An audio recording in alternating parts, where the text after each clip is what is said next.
Selamat jumpa dalam podcast DPRD Talks bersama saya, Maya Herawati. Program ini adalah kerjasama DPRD DIY bersama Harian Jogja. Tema kita kali ini adalah strategi Daerah Istimewa Yogyakarta menangani sampah dari hulu ke hilir. Sebagai gambaran, sampai saat ini Daerah Istimewa Yogyakarta masih bergulat dengan masalah yang sama, yaitu penanganan sampah. Akar masalahnya pun dari tahun ke tahun masih sama. Sementara perspektif masyarakat mengenai sampah masih sempit, sehingga keterbatasan pengolahan sampah di hilir masih menjadi kendala. Untuk membahasnya telah hadir bersama kita para narasumber, yaitu Kepala Balai Pengelolaan Sampah Dinas Lingkungan Hidup dan Kehutanan Daerah Istimewa Yogyakarta, Bapak Aris Prasena. Halo, apa kabar Pak Aris? Sehat, alhamdulillah. Kemudian ada dosen Departemen Teknik Kimia Fakultas Teknik UGM, Profesor Chandra Wahyu Purnomo. Profesor Chandra juga merupakan salah satu dosen sekaligus peneliti di Laboratorium Keramik dan Komposit jurusan Teknik Kimia Universitas Gadjah Mada.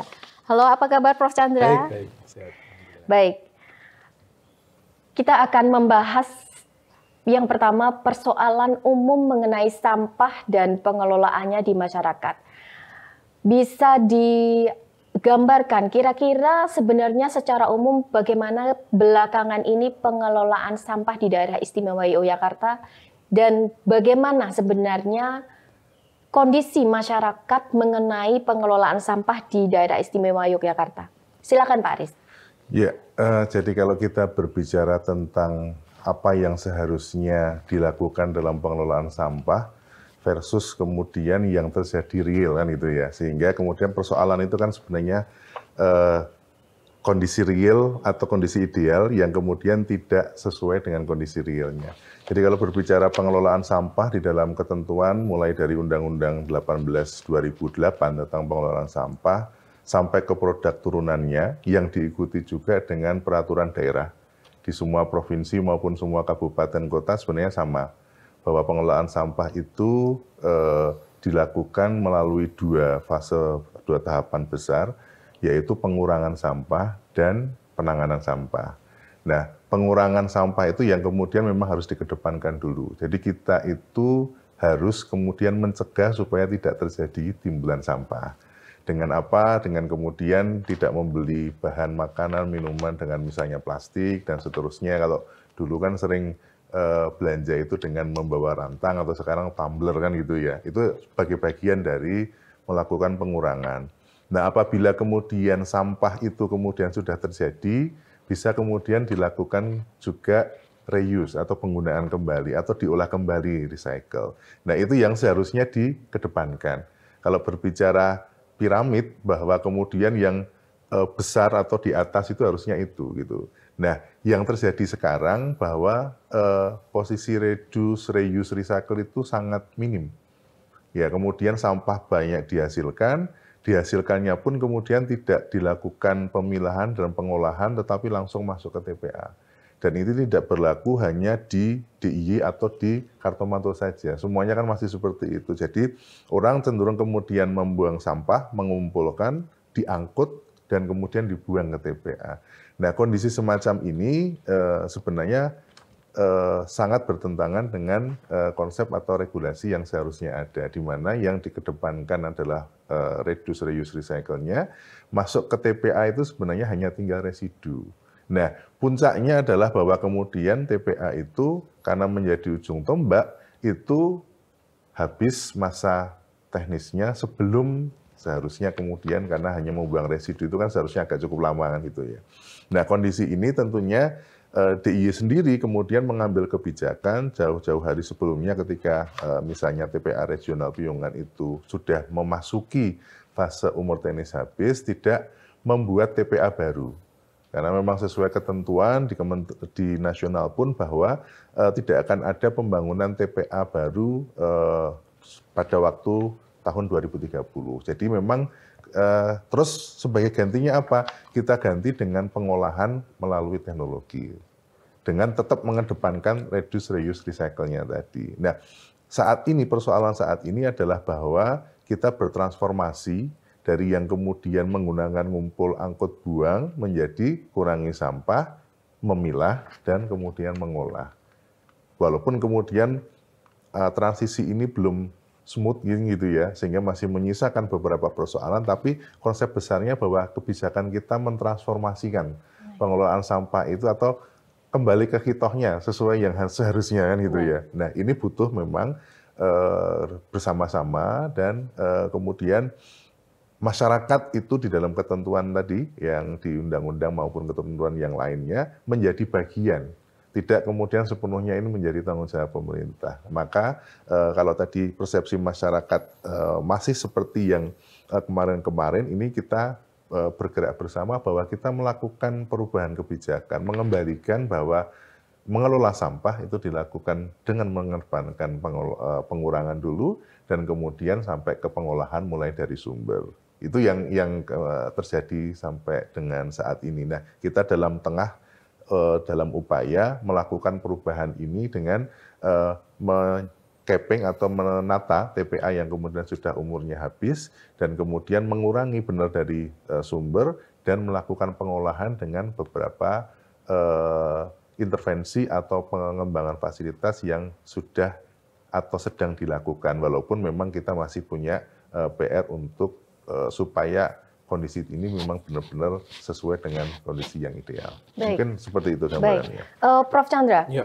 Tadi kalau Pak Aris menjelaskan bagaimana teknis pengelolaannya dari sisi kebijakan. Ya. Sebenarnya kalau ingin menyentuh masyarakat, menurut Prof. Chandra sejauh ini gambaran umum masyarakat DIY memahami pengelolaan sampah dan menyerap kebijakan yang diinginkan Pemda DIY itu bagaimana? Iya, saya pikir masyarakat dengan adanya krisis sampah itu mereka sudah mulai bergerak, sudah mulai mengupayakan begitu. Hanya saja yang ingin saya highlight di sini adalah kurangnya sosialisasi begitu yang dilakukan oleh pemerintah. Ya mohon maaf, misalnya masyarakat itu disuruh milah berapa sih gitu ya. Karena kalau mereka mencoba membaca peraturan itu banyak sekali, dari nasional disuruh milah 3, di daerah milih 5 dan seterusnya. Gitu ya. Jadi sebenarnya dari sisi hulu itu mereka pengen tahu kejelasannya. Tapi terus setelah dipilah ini siapa yang mau ngambil gitu ya. Kemudian ketika dia membayar retribusi itu harus kemana begitu ya. Artinya yang ingin saya tekankan adalah sistemnya itu memang harus dibangun, diformulasi begitu ya. Ada master plan, ada grand design, kemudian disosialisasikan ke masyarakat. Itu yang penting begitu ya. Jadi mulai dari hulu masyarakat harus mengolah, harus memilah berapa. Bisa nggak saya mengolah organiknya juga gitu ya, anorganiknya saya nggak mampu, saya akan berikan ke pemerintah gitu. Setelah itu kemudian siapa yang berhak mengambil sampah saya begitu ya, itu ya misalnya penggerobak kah, atau mungkin swasta kah, atau langsung dari Pemda gitu ya, itu kan juga nggak jelas ya, artinya masyarakat harus mengupayakan sendiri. Misalnya kalau saya tinggal di perumahan itu, perumahan sendiri, pengurus perumahannya itu ingin mencari, perumahan itu mencari sendiri. Transporter mana yang bisa mengambil perumahan saya gitu ya. Ya itu. Kemudian dari transporter itu harus dipindahkan kemana? Apakah ke depo ditumpuk di situ atau harus ada fasilitas ya yang harus diselenggarakan oleh pemerintah daerah? Fasilitasnya apa saja? Apakah mengolah organikah, anorganikah begitu ya? Dan akhirnya tadi seperti Pak Aris mengatakan sampai ke TPA hanya residunya saja. Tapi kan ini jalannya belum terformulasi dengan baik. Sarana prasarannya belum ditata begitu ya. Karena DIY itu kan menghasilkan bisa 600 ton ya atau 700 ton begitu ya. Itu pun hanya Karta Mantul. Gunung Kidul belum. Ya. Sendiri-sendiri. Ya, Kulon Progo belum. Karta Mantul segitu. 700 ton Bapak Ibu ya, pemirsa sekalian. Itu kalau dimasukkan ke truk itu ada 100 truk. Bayangkan, sehari itu ada 100 truk. Nah ini dikemanakan gitu ya. Harusnya 100 truk itu sudah terpilah, truk yang ini masuk ke fasilitas ini, dan seterusnya. Jadi gambaran umumnya itu sebenarnya harus dirancang dulu gitu ya. Dan itu terus diberikan ke masyarakat. Oh seperti ini. Jadi masyarakat tergerak, lebih semangat untuk memilah, karena tahu pilahan ini akan menghasilkan produk apa di fasilitas ini gitu. Ya, harapannya seperti itu idealnya. Betul. Kita bicara idealnya. Ya, baik Pak Aris, ada tanggapan mengenai hal ini. Tadi Pak Chandra meng-highlight tentang sistem dan fasilitas. Bagaimana ini Pemda DIY tadi sudah menyampaikan regulasi, tapi apakah secara teknis sistem dan fasilitasnya sudah mulai disiapkan juga? Ya, Silakan. jadi perubahan di dalam sistem pengelolaan sampah memang kemudian harus ada perubahan menyeluruh di dalam per masing-masing tahapannya. Kalau tadi yang kami sampaikan di awal kan lebih kepada pengurangan, itu yang kemudian harus prinsip di masyarakat harus paham itu dulu bersama-sama. Kemudian ketika menjadi sampah, penanganan itu dimulai dari pemilahan sampai ke Berarti kalau dari sisi regulasi, apakah saat ini kalau dari Pemda DIY itu sudah cukup dari sisi regulasi untuk mendorong kabupaten kota agar pengelolaan sampahnya lebih komprehensif? Itu dari sisi regulasi. Apakah saat ini sudah cukup? Atau kalau memang dari sisi regulasi dan sistemnya belum cukup, kira-kira nanti apa nih yang mau dilakukan lagi oleh Pemda DIY untuk merangkul kabupaten kota sehingga sebagai satu kesatuan provinsi pengelolaan sampahnya bisa lebih komprehensif, Pak? Ya, jadi regulasi ini sudah menyebutkan mulai dari dokumen rencana di kewilayahan melalui rencana tata ruang wilayah bahwa sistem pengelolaan persampahan atau jaringan persampahan itu dilakukan secara desentralisasi dan terintegrasi. Artinya dilakukan mandiri oleh masing-masing kabupaten, tetapi dalam konteks yang harusnya terintegrasi. Nah, di sana fungsi atau peran provinsi membantu terjadinya desentralisasi tadi, bisa dengan kemudian bantuan keuangan, bantuan teknis, dan mensinkronkan terjadinya terintegrasi tadi. Baik. Karena mungkin tidak kondisi satu daerah dengan daerah yang lain kan tidak sama. Sehingga fungsi Pemda DIY sebagai provinsi ada di sana.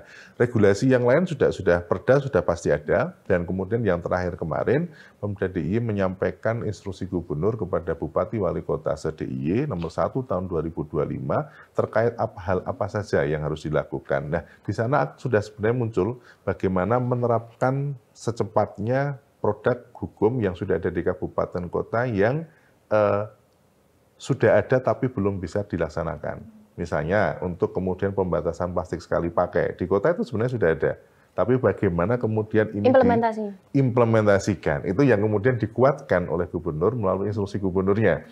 Sampai kemudian kepada penegakan hukum bagi penimbun sampah liar maupun yang mengolah atau mengelola dengan belum sesuai dengan ketentuan. Itu yang diamanatkan. Nah, kita dari DIY tentunya akan menjadi bagian dari elemen itu untuk membantu teman-teman di kabupaten kota. Baik, baik.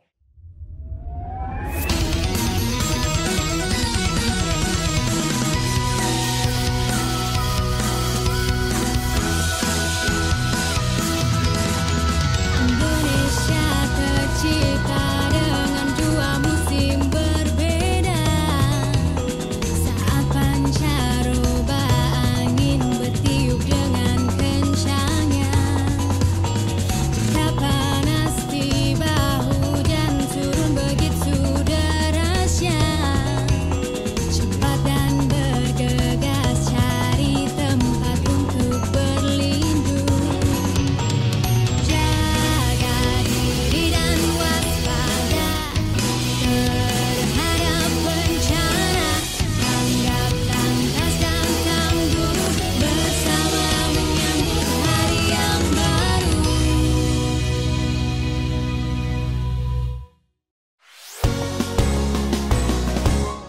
Hey, hey, hey Indonesia, siapkan diri kita. Saatnya menerapkan budaya sadar bencana. Mulai dari diri, keluarga dan komunitas, agar lebih siap menghadapi bencana dan tak ada lagi korban jiwa. Kenali bahayanya, kurangi risikonya, selalu siaga hadapi bencana. Kenali bahayanya, kurangi risikonya, dengan mitigasi, tanggap evakuasi. Kita sadar bencana, kita siap untuk selamat. Kita takut hadapi bencana.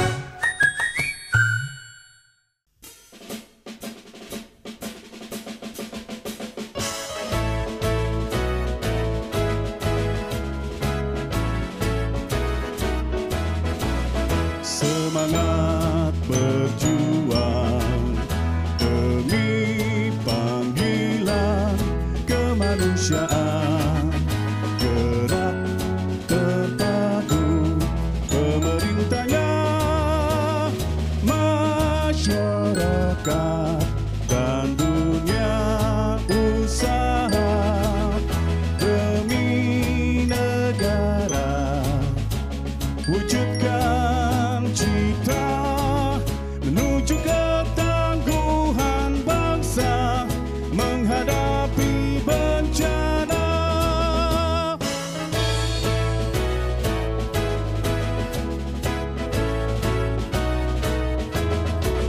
Semangat berjuang demi panggilan kemanusiaan, gerak terpadu pemerintahnya, masyarakat dan dunia usaha demi negara.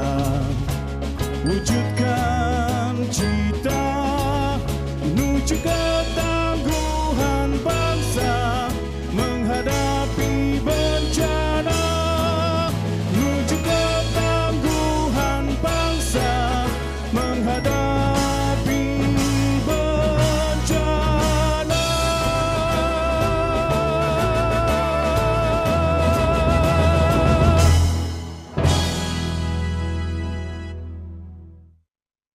Soal implementasi kita tahan dulu. Kita ke Pak Chandra dulu. Ya. Tadi kalau Pak Aris menjelaskan soal regulasi yang basisnya adalah desentralisasi dan juga terintegrasi. Nah, ini apa pandangan Pak Chandra mengenai hal ini? Kita akan kembali ke regulasi dulu, nanti baru ke sistem dan fasilitas. Dari apa yang telah dikeluarkan oleh Pemda DIY yaitu tentang desentralisasi dan integrasi ini di kabupaten kota. Sekarang ini menurut Pak Chandra bagaimana gambarannya kabupaten kota menyerap kebijakan itu dan kondisi mereka melahirkan regulasi baru untuk desentralisasi ini? Oke, ya memang informasi desentralisasi itu sudah cukup lama ya Pak ya, sebelum TPA ditutup itu sepertinya pemerintah provinsi itu sudah sosialisasi dan seterusnya. Tapi memang anggaran ya kita lihat ya anggaran di pemerintah daerah kan harus di planning 1 tahun sebelumnya dan seterusnya.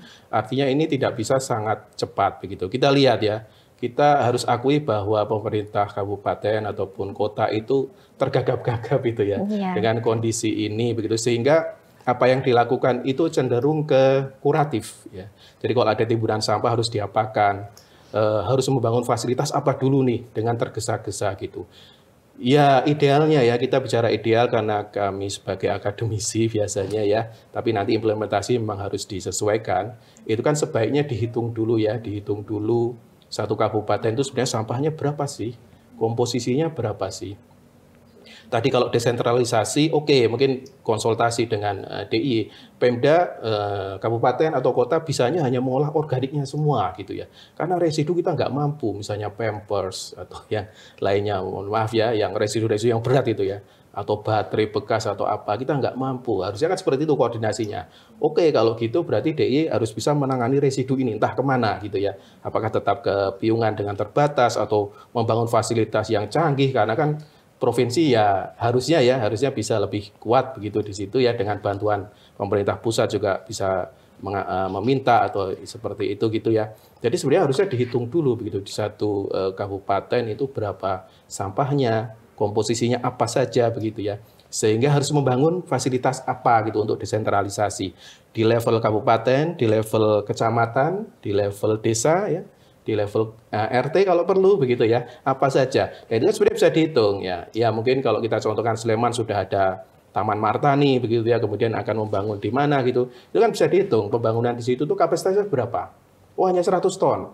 Berarti Sleman berapa nih sampahnya? 600 atau berapa ya. Nah bisa dihitung kan gitu. Oh berarti sisanya kemana nih gitu ya. Sebenarnya harus di planning itu ya. Nah, ya itu harus di-planning karena sampah itu sebenarnya kan tangible gitu ya. Bisa dilihat gitu ya, Iya. bisa dihitung. Betul. Kita sudah mampu mengatasi Covid gitu ya, yang tidak bisa dilihat. Tapi kan itu semuanya ya, semua warga, aturan, pendanaan, fasilitas semuanya kayak digelontorkan akhirnya selesai. Nah, itu saya berharap sebagai akademisi itu masalah sampah itu kan sudah darurat. Harusnya dengan sepenuh tenaga, sekuat tenaga, bantuan fasilitas, bantuan keuangan itu harus dicurahkan dulu 1-2 tahun ini. Nah, setelah itu baru mungkin bisa kita kurangi berjalan dengan sendirinya dan seterusnya. Saya melihat masih kuratif ini ya, jadi masih tanggap darurat. Gini, Prof. Iya, Jadi iya, kan iya, iya. kabupaten kota ini tergagap-gagap menyerap implementasi regulasi desentralisasi dari Pemda DIY. Ini Pemda DIY tadinya untuk Karta Mantul misalnya memanjakan dalam tanda kutip ya untuk membuang sampah ke TPST Piungan. Iya, iya, iya. Tapi kemudian ketika desentralisasi sudah ditetapkan, ini sudah hari H TPST Piungan tutup. Sehingga Kota Jogja sekalipun bingung mau buang sampah kemana yang tergagap-gagap. Nah, ini bagaimana Prof. Chandra memandang itu? Kalau kita bilang harus mencurahkan segalanya, keuangan untuk darurat sampah ini, apakah mampu kabupaten kota melakukannya? Lalu kalau menurut Prof. Chandra ini dalam posisi ini Pemda DIY bagaimana posisinya sebaiknya?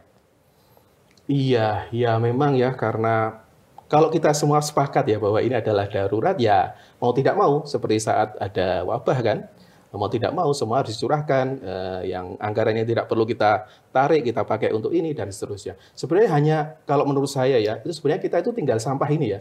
Kita fasilitas apapun ya, pelayanan apapun, kesehatan sudah luar biasa. Ada puskesmas, ada klinik, ada sampai ke pusat ya Sarjito kan juga ya. Kemudian pendidikan luar biasa ya, SD SMP malah turah-turah gitu ya sampai sekolah negeri. Dan kita tinggal satu ini sebenarnya. Kalau menurut saya ya, transportasi kita juga luar biasa. Bahkan DIY itu punya 2 bandara, bayangkan ya.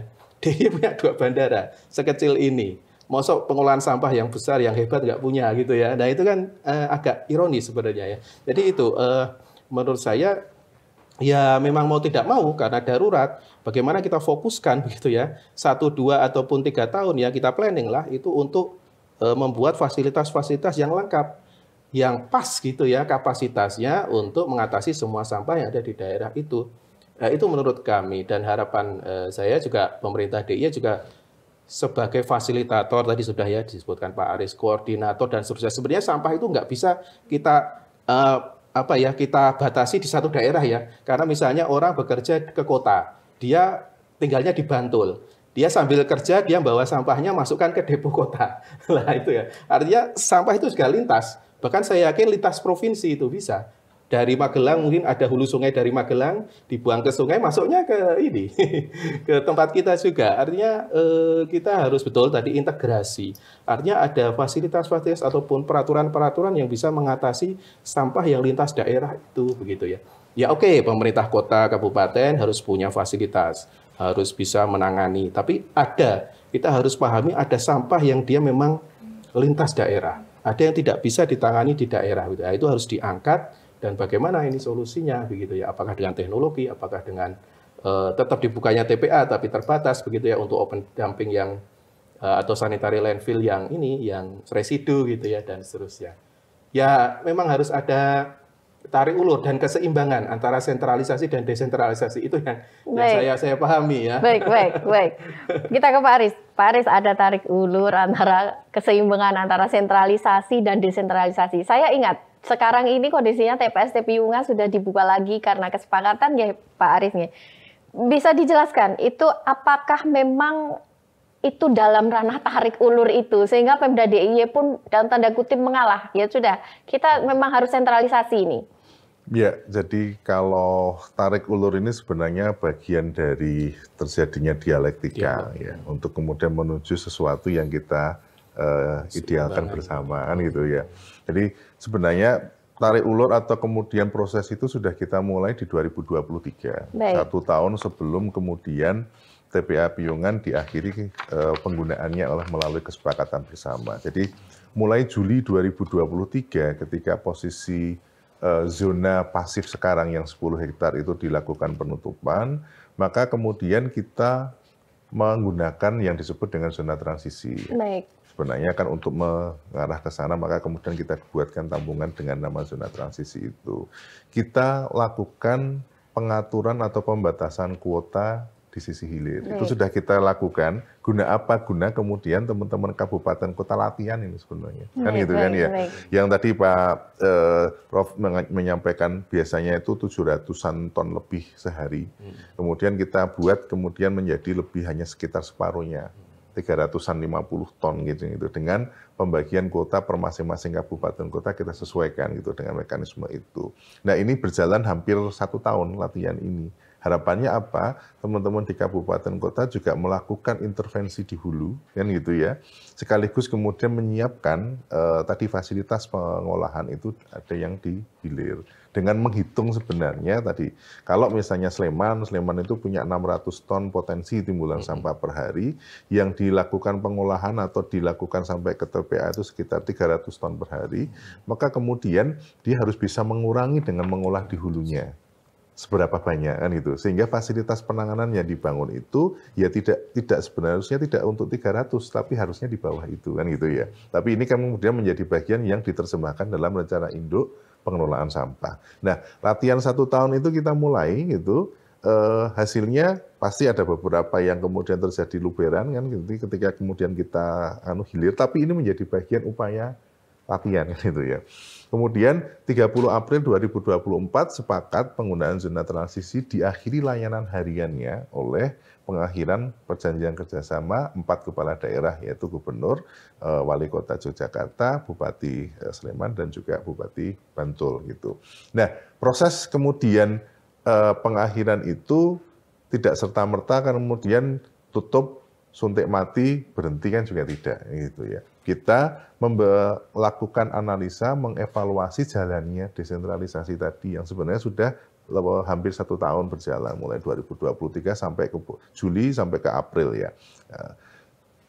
Apabila kemudian terjadi kondisi tertentu, maka kepala daerah melakukan permohonan untuk melakukan evakuasi. Kita sepakati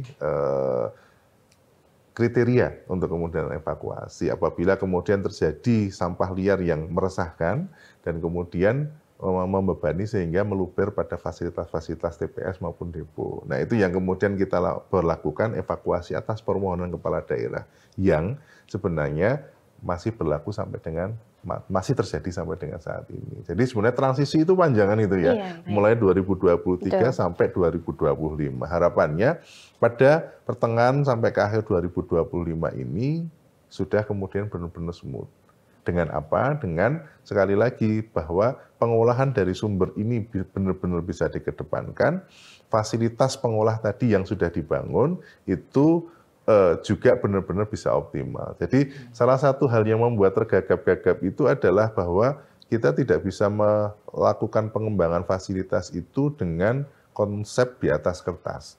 Karena kapasitas yang terpasang mesin misalnya 30 ton, itu ketika kemudian direalisasikan belum tentu loh itu kemudian bisa 10-15 ton gitu ya. Baik. Artinya teman-teman di kabupaten kota pun itu melakukan semacam simulasi uji coba untuk mendapatkan kapasitas optimalnya. Nah, kalau dihitung awal tadi benar Prof, sudah oke, sudah bisa memenuhi, tapi begitu diimplementasikan, oh ternyata ada hal yang kemudian tidak bisa membuat kapasitas terpasang itu menjadi kapasitas operasional. Ini kan kemudian harus dilakukan lagi evaluasi dan seterusnya. Jadi proses transisi itu yang kita siapkan itu dan kita berlakukan sampai dengan saat ini juga salah satunya adalah bahwa kita tidak bisa mencetak langsung gitu menyelesaikan fasilitas penanganan itu seperti yang hitung-hitungan di atas kertas benar itu. Jadi proses ini tetap berjalan dan memang harapan kami 2025 ini harusnya sudah bisa terselesaikan itu ya secara mendasar.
kamu berapa sampah yang kita hasilkan dalam satu hari di kantor?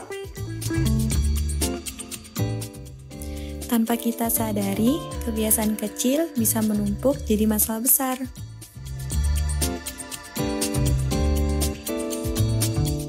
Saatnya berubah mulai dari hal kecil yuk. Mulai sekarang, yuk sadar sampah. Tag teman kantor kamu yang harus mulai ikutan gerakan ini. Ayo jadi bagian dari perubahan. Sadar sampah, kantor bersih, kerja lebih nyaman.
Hai, halo teman-teman. Kali ini saya akan mengajak teman-teman menanggulangi bencana kebakaran. Yuk! Pernah melihat kebakaran secara langsung? Atau pernah melihat di televisi? Pasti pernah ya? Nah, agar terhindar dari bahaya bencana kebakaran, Anda perlu mengetahui beberapa hal yang perlu diperhatikan setiap saat, baik di tempat tinggal maupun tempat Anda bekerja. Apa sih yang dimaksud dengan kebakaran? Kebakaran adalah situasi di mana bangunan pada suatu tempat seperti rumah atau pemukiman, pabrik, pasar, gedung, dan lain sebagainya dilanda api yang menimbulkan korban dan atau kerugian. Pasar Klewer, yang merupakan pasar tekstil terbesar di Jawa Tengah, tidak bisa terhindar dari keganasan si jago merah. Kebakaran yang terjadi pada tahun 2014 ini melahap ribuan kios milik pedagang batik, busana, dan lain sebagainya. Kerugian akibat kebakaran tersebut ditaksir mencapai triliunan rupiah. Penyebab kebakaran ini, menurut Kapolda Jawa Tengah, diakibatkan oleh adanya korsleting listrik. Apa yang harus dibiasakan agar terhindar dari bahaya bencana kebakaran? Aktivitas sehari-hari yang perlu dilakukan antara lain, memperhatikan instalasi listrik. Periksa secara berkala instalasi listrik di rumah atau tempat tinggal Anda. Apabila terdapat kabel yang telah rapuh, sambungan atau stop kontak yang aus atau tidak rapat, maka segera ganti dengan yang baru. Memeriksa kondisi dapur. Periksa kondisi tungku masak, baik kompor minyak maupun kompor gas, selang, dan tabung. Segera ganti apabila terdapat komponen yang rapuh atau bocor. Menempatkan bahan-bahan yang mudah terbakar pada ruangan khusus. Jangan tempatkan bahan yang mudah terbakar dengan bahan yang dapat menimbulkan reaksi kebakaran. Anda perlu mengenal kelas-kelas dan alat atau media yang digunakan untuk memadamkan api dalam kebakaran, yaitu kelas A. Kebakaran yang digolongkan dalam kelas ini disebabkan oleh benda-benda padat seperti kertas, plastik, karet, dan busa. Media pemadaman yang bisa digunakan antara lain air, pasir, karung goni yang dibasahi, dan alat pemadam kebakar atau apar, atau racun api tepung kimia kering. Kelas B. Penyebab kebakaran ini adalah cairan yang mudah terbakar seperti bensin, solar, minyak tanah, spiritus, dan alkohol. Media pemadaman yang bisa digunakan antara lain adalah pasir dan alat pemadam kebakaran atau apar, atau racun api tepung kimia kering. Dilarang memakai air untuk jenis ini, karena malah bisa mempercepat rembatan lidah api. Kelas C. Penyebab utamanya adalah listrik. Media pemadaman yang bisa digunakan adalah alat pemadam kebakaran atau apar, juga racun api tepung kimia kering. Matikan dulu sumber listrik agar aman dalam memadamkan kebakaran. Jika kebakaran semakin membesar dan tidak memungkinkan untuk dipadamkan secara mandiri, maka segera hubungi pemadam kebakaran terdekat agar resiko kebakaran tidak menyebar dan menambah jumlah kerugian. Jangan lalai ya, harus tetap waspada, sigap, dan tanggap setiap saat agar si jago merah tidak mengamuk dan menghabisi tempat tinggal, bangunan tempat bekerja, dan lain-lain. Sampai berjumpa di program lainnya. Pantang pulang sebelum api padam.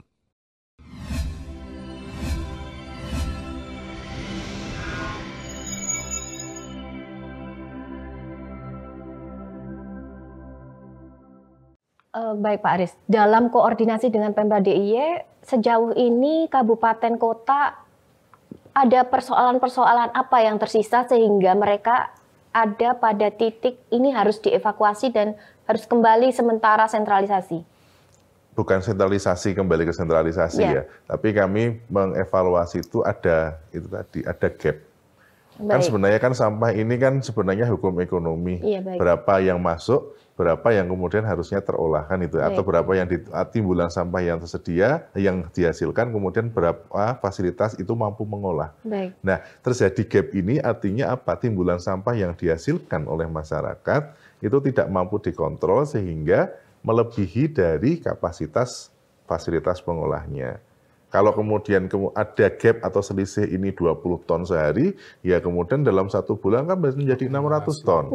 Itu yang kemudian kita pahami sampai saat ini adalah seperti itu ya. Yang terjadi luberan-luberan itu diakibatkan dari sebenarnya gap. Nah, gap ini harusnya kemudian terselesaikan dengan 2 cara. Bisa mengurangi supaya timbulan sampahnya tidak menjadi sejumlah yang ada sekarang, atau memperbanyak atau mengoptimalkan fasilitas pengolahannya agar bisa mengolah lebih, sehingga ini balance kan itu. Baik Pak. Kita ke Prof. Chandra. Ini ada 2 hal berarti Prof ya, mengurangi timbulan sampah dan menambah fasilitas, sehingga ada keseimbangan. Nah, bicara soal mengurangi timbulan sampah ini tentu saja kita harus melibatkan masyarakat terutama ini. Nah, sejauh pembicaraan kita ini tadi yang kita bahas adalah fasilitas, sistem, regulasi, dan kita belum menyentuh ke masyarakat ini. Menurut Prof. Chandra, apakah regulasi untuk menyentuh masyarakat sudah cukup? Itu yang pertama. Dan yang kedua, jalan panjang seperti apa yang harus ditempuh masyarakat untuk bisa sampai mengurangi timbulan sampah? Oke, kalau kita bicara masyarakat, pendek saja, Prof. Ya, itu adalah kita butuh yang pertama, tadi sudah ya, sosialisasi dan edukasi. Mungkin aturannya sudah ada, saya yakin ada pergub yang mengharuskan masyarakat itu melakukan pemilahan apa-apa, tapi itu kok tidak sampai gitu. Kalau kita tanya istri kita atau tanya ibu kita, ya, sampahnya harus dipilah berapa, nggak tahu. Ya mungkin karena struktur infrastrukturnya juga nggak sampai ya, Pak RT harusnya sosialisasi, Pak RW juga harus seperti itu. Nah itu perlu kita kita refresh lagi ya. Siapa yang harus sosialisasi, siapa yang harus memberikan edukasi. Syukur-syukur kalau semua itu juga dimasukkan ke kurikulum gitu ya. Sebagai muatan lokal, bahwa DIY punya kekhasan seperti ini, harus memilah seperti ini, jadi semua anak ya SD, SMP, SMA itu tahu begitu ya. Syukur-syukur ke sana gitu. Yang kedua adalah pengurangan itu ada 3, tadi sudah dijelaskan Pak Aris, reduce, reuse, recycle. Nah kalau masyarakat harus punya kemampuan seperti itu, berarti misalnya daur ulang ya, berarti dia harus punya kemampuan untuk itu begitu. Jadi teknologinya harus ada. Ya, knowledge-nya di mana, dia harus belajar di mana, bisa belajar di mana gitu. Itu juga harus disediakan pemerintah kalau memang masyarakat dibebani untuk reduce, reuse, recycle begitu. Nah kalau reduce sendiri itu memang kesadaran sendiri ya untuk tidak memakai plastik sekali pakai dan seterusnya. Itu tidak bisa berdiri sendiri. Supplier, retailer ya, kemudian juga produsen itu juga harus sama-sama begitu. Bisa nggak kemasan itu dikembalikan lagi? Saya lihat kosmetik itu sudah mulai ya. Kosmetik itu mau mengambil lagi. Nah, gimana kalau makanan-makanan dan semuanya itu? Jadi kalau kita bicara masyarakat, memang banyak sektor ya. Ada sektor edukasi, sosialisasi, ada sektor produsen juga, sehingga masyarakat sebagai konsumen itu juga bisa teredukasi dan sadar dan juga menjadi bagian begitu ya dari sistem bahwa dia juga bisa berperan banyak nih untuk mereduksi sampah. Tapi harus di-empower dulu ya, harus diberdayakan dulu. Ilmunya di mana untuk recycle ya, alatnya gimana gitu ya. Bisa nggak saya mendapatkan bantuan alat gitu ya. Kalau tidak, bagaimana saya membuatnya, di bengkel mana gitu ya. Dan ada nggak standar-standarnya, jangan-jangan nanti di masyarakat diolah malah jadi pencemaran gitu ya. Jadi kita harus menyediakan standar-standar alat yang bisa dikelola oleh masyarakat gitu. Menurut saya seperti itu. Baik. kita sudah sampai di penghujung acara. Pak Aris, mohon ada satu kalimat untuk masyarakat supaya pengelolaan sampah ini lebih maju dan progresnya lebih cepat. Ya, perubahan untuk menuju pembangunan yang berkelanjutan dengan kondisi lingkungan hidup yang lebih baik itu mutlak kemudian harus kita lakukan. Dan ini memerlukan kerja bersama dan juga dukungan dari semua elemen. Nah, monggo kepada semua masyarakat kita ikut menjadi bagian yang untuk kemudian melanggengkan kondisi lingkungan untuk menjadi lebih baik dengan cara mengurangi sampah dan mengolah dari sumbernya atau hulu. Baik. Prof. Chandra, silakan. Ya, saya selalu senang dengan kata keseimbangan. Jadi harapan saya itu masyarakat juga meningkat kesadarannya dengan berbagai fasilitas ataupun edukasi tadi, tapi juga sistem disiapkan sehingga ini match begitu ya. Jangan sampai masyarakat sudah memilah 5 misalnya, tapi dia bingung ke-5 itu nanti siapa yang ngambil, kemana begitu ya, karena sistemnya belum siap. Jadi dua-duanya ini harus kita usahakan bersama-sama dan nyambung gitu ya. Kalau ada fasilitas ini berarti dipilahnya juga ini gitu ya. Kalau ada fasilitas yang organik berarti masyarakat bisa memilah organiknya gitu. Jadi nyambung begitu. Dan ini semoga smooth dan akhirnya semuanya bisa menangani sampah. Sekali lagi, PR bangsa, PR nasional kita itu ya yang besar, yang tersisa itu sampah. Yang lainnya fasilitas yang lainnya relatif ya. Saya pikir relatif sudah maju. Itu saja dari kita. Terima kasih.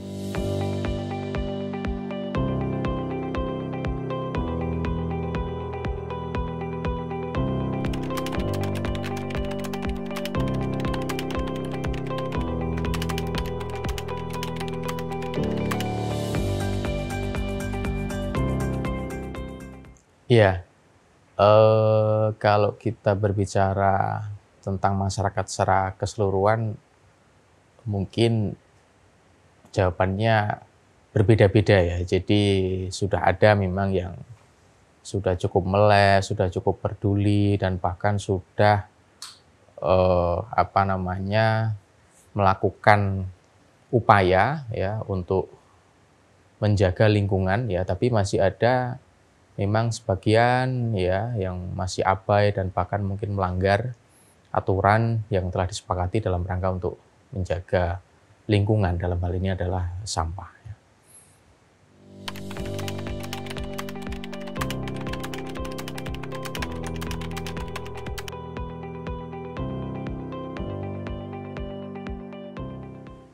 Ya, secara umum penanganan sampah saya lihat sudah mulai ada perbaikan ya,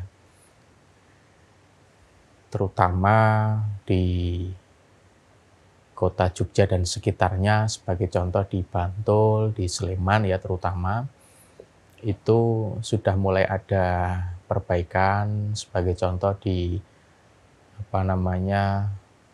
depo-depo sampah ini sudah banyak yang rapi, terus juga sudah banyak yang teratur, dan di beberapa tempat pembuangan sampah di TPS-TPS ini juga kapasitas-kapasitas yang bisa dilakukan pengolahan ini sudah cukup meningkat. Jadi mungkin memang masih perlu ditingkatkan lagi, tapi ada harapan optimis ya terkait dengan pengelolaan sampah ini lebih baik begitu. Yeah.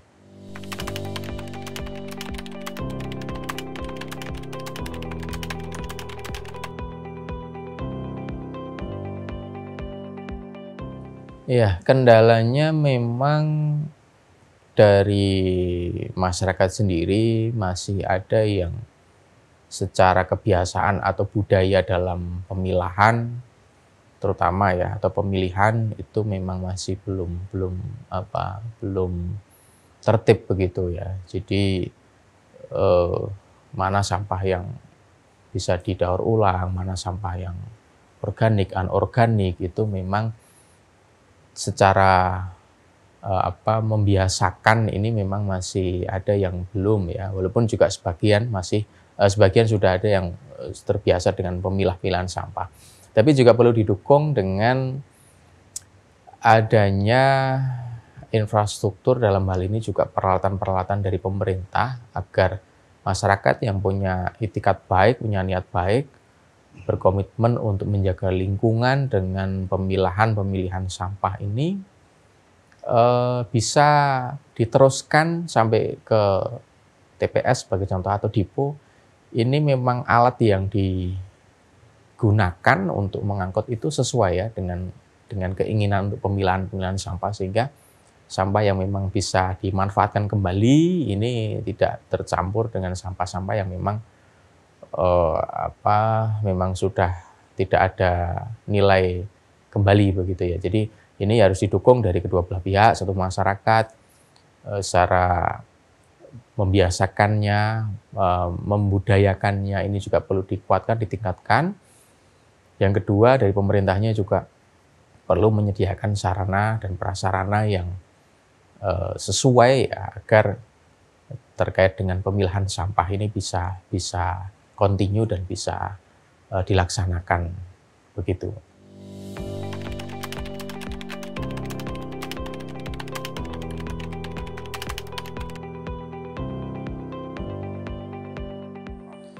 Iya, yang pertama tentu kami DPRD DIY mendukung terkait dengan anggaran agar pengelolaan sampah ini bisa menjadi lebih baik lagi. Ya, yang pertama dukungan anggaran.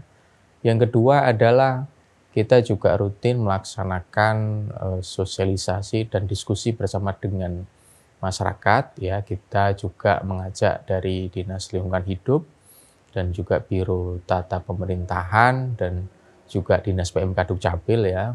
Kita ajak bertemu dengan masyarakat, bertemu dengan Pak Lurah, bertemu dengan kader-kader dan juga relawan-relawan ya, untuk kita bisa berdiskusi berkaitan dengan sampah. Ini kita dukungkan. Yang ketiga adalah kita mendorong dengan anggaran-anggaran yang ada untuk bisa diwujudkan bantuan-bantuan sebagai contoh alat, misalkan sebagai contoh insenerator untuk bisa mengolah sampah ya, dan juga bagaimana dukungan untuk petugas-petugas lapangan ini agar bisa bertugas dengan baik dan juga tentu bisa meningkatkan ketugasan di luar ketugasan rutin, sebagai contoh dalam rangka menjaga di jam-jam rawan, sebagai contoh jam-jam selepas jam 3 pagi itu kadang-kadang ada aksi-aksi membuang sampah sembarangan. Lah ini petugas-petugas ini kita dukungkan untuk bisa berjaga-jaga di titik-titik yang memang rawan untuk membuang sampah secara sembarangan. Dan juga tentu regulasi kita mendukungkan agar pengelolaan sampah ini bisa segera teratasi ya, dan juga dukungan dari dana keistimewaan. Kita berharap melalui kelurahan-kelurahan yang ada di DIY ini bisa membuat sebuah inovasi untuk pengelolaan sampah.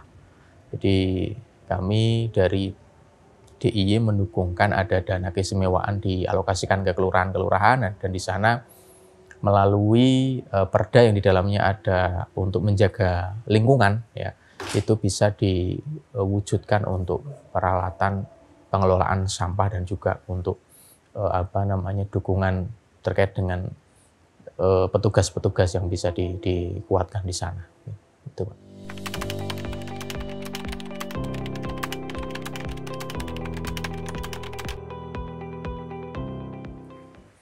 Persoalan sampah memang menjadi PR kita bersama untuk menjaga kebersihan, kerapian lingkungan ya. Jadi karena sampah ini setiap harinya tentu jumlahnya semakin meningkat ya, bersamaan dengan jumlah dari warga masyarakat yang terus bertambah, sehingga jumlah kapasitas sampah pun juga bertambah, sehingga diperlukan sinergitas dari seluruh unsur, ya baik Pemda DIY, DPRD DIY, dan seluruh lapisan masyarakat untuk bareng-bareng kita bisa mengoptimalkan apa yang bisa dilakukan agar pengelolaan sampah ini optimum, ya efisiensi, tentu efektivitas, ya juga saling menjaga agar aturan-aturan yang telah disepakati ini tidak ada yang melanggar, ya. Bagaimana membuang sampah pada tempatnya, terus tidak membuang sampah di jalan ataupun di sungai lah. Ini saya juga menemukan masih banyak di kejadian, ya, membuang sampah secara sembarangan, sehingga penegakan aturan ini juga penting untuk kita laksanakan, dan tentu dalam rangka pembersihan, penertiban dari depo, dari TPS, ya, ataupun manajemen distribusi dari rumah-rumah warga ke depo, ke TPS ini juga perlu diatur sebaik mungkin, dimanage sebaik mungkin, sehingga sampah ini bisa pengelolaannya bisa baik, dan juga sampah yang punya nilai